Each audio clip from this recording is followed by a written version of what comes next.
Hey guys, welcome back. Today we're talking about your February Wine Club wines. The feedback that I've gotten from everybody is that you guys really enjoyed last month's wine so far. And of course everybody got 4 wines instead of 3. Why wouldn't you have loved them? But so kind of breaking out of the mold of doing a specific region, everybody liked kind of having different stuff. So the theme that I've chosen for February are grapes that you probably do know, but from regions you probably do not. Again, just trying to get you to expand beyond what you normally would choose.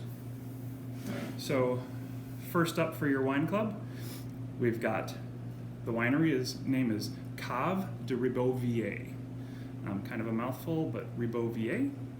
And this is in the region of Alsace.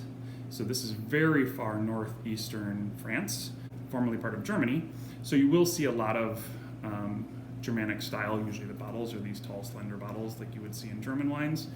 But also the grapes are very common to what you would see in Germany. I think Alsace is probably one of the most underappreciated appellations in all of France, hence the reason I wanted to do one. So the grape here is called Pinot Blanc. Should you know it? I mean, you probably should know it. That doesn't mean you know it.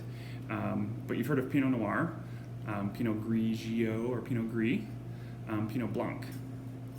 Let's just complete the trifecta of Pinot Noir, the black one, Pinot Gris, the gray one, and Pinot Blanc, the white one. So the white Pinot. I thought this is a great white wine to have during this cold weather too. Kind of has this apple pie, cinnamon, baking spices thing going on. I think it's a great one for you guys to try. Cave de Ribeauvillé is a big vineyard, a big winery. They have about 580 acres. That's a big winery. And this is spread out through 8 different Grand Cru vineyard sites. So a really big winery, again, from a very underappreciated appellation, and a great white wine for cold weather. Next up, we've got the grape Malbec. You can see that right down there. This is from the appellation of Cahors. So again, a grape you should know from a region you probably don't. Most people think of immediately Argentina when you think of Malbec, and why wouldn't you? They've kind of put it on the map, but it was born, Malbec was born in Cahors. This is where it came from. So I think it's going to be something that you'll truly enjoy if you like Malbecs, or if you like French wines. So the best way I describe this is when you first smell it, when you first drink it, it's going to remind you of Malbec. It's going to be familiar if you're familiar with Argentinian Malbecs, and then it just finishes French. The French wines in general, to me, finish a little bit more rustic, a little bit more austere, and that's not a bad thing. That's just a way I describe them. It takes it from being the fireplace wine to being the food wine. The name of the winery is Chateau de Hauterive, owned by a wonderful gentleman named Gilles Fiol. He took me around when I was down there and loved meeting him, loved working with his winery. And the particular name of this cuvée is called Chemin de Compostelle. And your final red wine selection for the month is something you never thought you'd be getting. A wine from Lebanon. Lebanon is not where grapes are believed to have originated, winemaking grapes that is. It is, however, one of the areas that goes back the furthest. We're talking the original home of the Phoenicians, probably 1300, 1500 BC, somewhere in that range. They were already into the winemaking process. This comes from what's called the Bekaa Valley, and Lebanon makes some amazing wines. You just don't see them here in the US very often.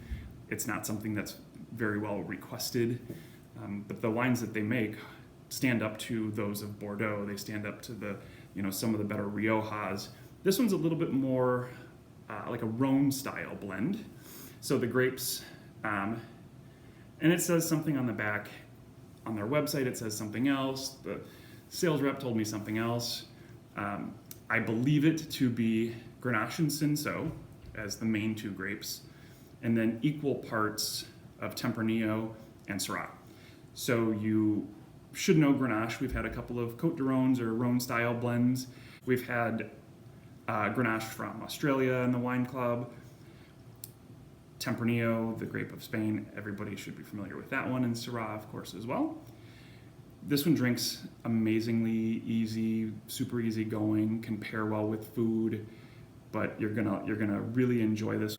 The name of the winery is called Massaya, and the name of the wine, as you can see here, is La Colombier. So again, just another fun idea, something different.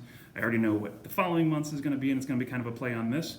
So grapes you should know, from regions you probably don't. So again, we've got the Cave de Ribeauvillé Pinot Blanc,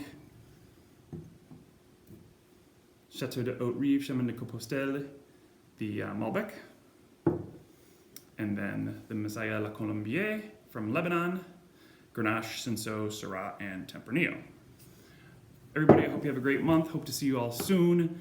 Your lockers are filled as of today. Cheers.